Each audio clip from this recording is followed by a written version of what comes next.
Dota 2, made by Valve Software and officially released in 2013, is a multiplayer online battle arena, or MOBA for short, and it is one of my all-time favorite games. I have sunk so many hours into this game. Perhaps maybe a bit too many, but we don't like to talk about that. And I believe it also serves as an excellent example of one of the concepts we have learned over this course, being emergent gameplay.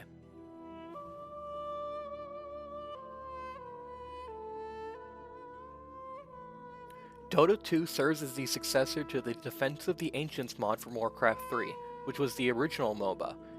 In MOBAs, you play on a team against an enemy team of 5 versus 5 players, with the goal of entering the enemy team's base and destroying their win condition building. In Dota, this building is called the Ancient, hence the game's name. These teams are separated in Dota 2 into the Radiant and Dire, representing the concepts of good and evil accordingly. To play the game, players pick from dozens of heroes, all with unique roles and abilities.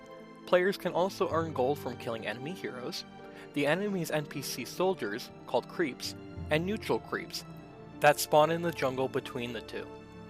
Players can use this gold they receive from playing to purchase items, all of which have different functions to help the heroes out in various ways.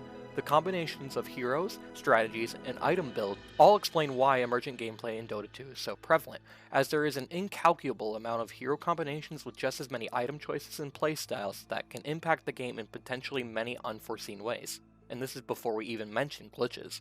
They're not done. Mech still hasn't even been used. There's a hook! Howell brought all the way back to the base! Cleaned up by the foul. Josh Beiser describes emergent gameplay best in his article, Examining Emergent Gameplay, which is when, quote, the mechanics afford the player to create new strategies and utility beyond their original intent or utilization, unquote. Professional Dota 2 player and two-time international champion, Johan No-Tail Sunstein, portrays this best by saying, So, I still see, Dota as just a weird game. You can do a million things, and everything can work. Even been used. There's a hook! Emergent gameplay in Dota 2 comes about most prevalently simply by playing the game and trying new methods and techniques in your attempts to destroy the enemy team's Ancient. To effectively do so, players interact with the game by selecting what hero to play as, what items to buy, and what role they play in the game, with the 5 most prevalent roles being carry, which is the team's primary damage dealer, but who needs much gold to do so effectively, mid, which is the early game damage dealer and the one who makes the most space for the carry to farm their gold, the offlane, which is the team's tank, absorbing damage so that the rest of the team does not die, and the 2 supports, being the sacrificial lambs that help provide the items and other things necessary for the rest of the team to succeed. Players on the same team interact with one another to ensure these roles are being filled adequately, and test new combinations to see what is most successful in achieving victory based on these roles, what heroes play which role best, and what items can help further extend these roles, with players choosing what role and hero to play using the game's role select feature and talking to their team in the game's drafting phase before the start of every game. This type of interactivity makes the game challenging, as the players need to use the wide variety but limited number of heroes, roles, and items to create new combinations that can help provide the game-winning edge over the enemy team. The game also helps provide feedback on how well you are performing these roles based on the kill death assist counter, gold tracker, and the overview tab, which compares how well you did to other players at the end of the game, providing insight on how to improve in future matches. Another layer of interactivity of the game comes in the form of its esports integration, which allows players to watch and promote the games of other professional players at live events. Viewing these games helps lower skilled players view what the top tier players are doing successfully, and how they experiment with the game to provide further insights into what they should be doing, and what works successfully even amongst the top tier teams. One method that helps promotes the esports scene that provides additional interactivity with the game is its Battle Pass, in which a portion of the proceeds help fund the game's tournaments, with the most successful tournament every year being called the International, or also called TI for short. This crowdfunding method is so successful in providing a flourishing esports scene that every year, the tournament breaks the world record for most funded esports tournament, with the prize pool for the entire tournament of the International 10 last year being worth over $40 million. Giving players ways to interact with the esports scene with the Battle Pass and in-game spectator features help invest them in what the professional players are doing, which helps them view techniques that they can replicate in their own games to help them improve.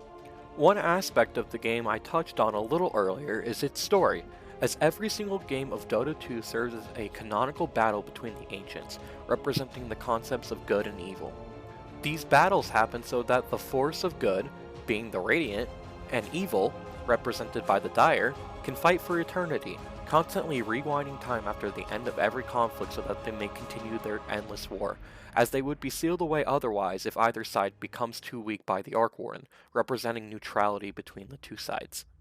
The game also shows how great of an influence these forces have to inflict their will as a result of this conflict, which is why naturally evil heroes such as Doom, the king of all demons, can be on the Radiant side, or how the naturally kind-hearted Enchantress can fight for the Dire side.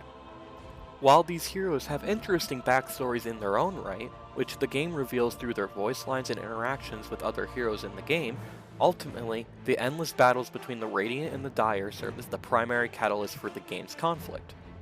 A good hero being on the evil side, or vice versa, demonstrates the game's interactivity between its story and the player's choice to choose their own hero, both logically and canonically story-wise. This theme is further represented in the animated TV show Dota Dragon's Blood, which the first 2 seasons are currently available on Netflix, as, while it is primarily about many of the heroes' lives, conflicts, and struggles, the show always comes back to the two ancients manipulating anything and everything to gain an edge over the other in their endless battles, further representing how prevalent this battle has over the Dota 2 world.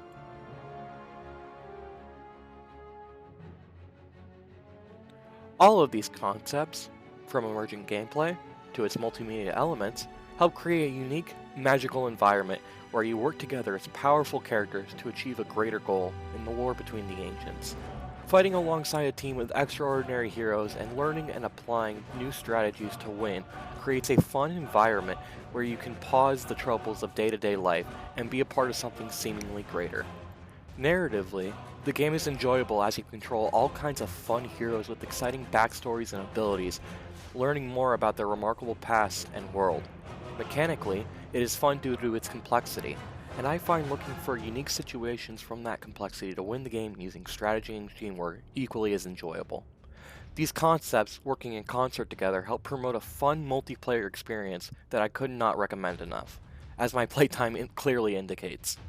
The amount of fun and complexity in Dota 2 cannot be done justice in a small, 8-minute video, and the only way to gain a proper understanding is by immersing yourself in the game and its culture, which I highly suggest you give it a try. Many thanks for watching.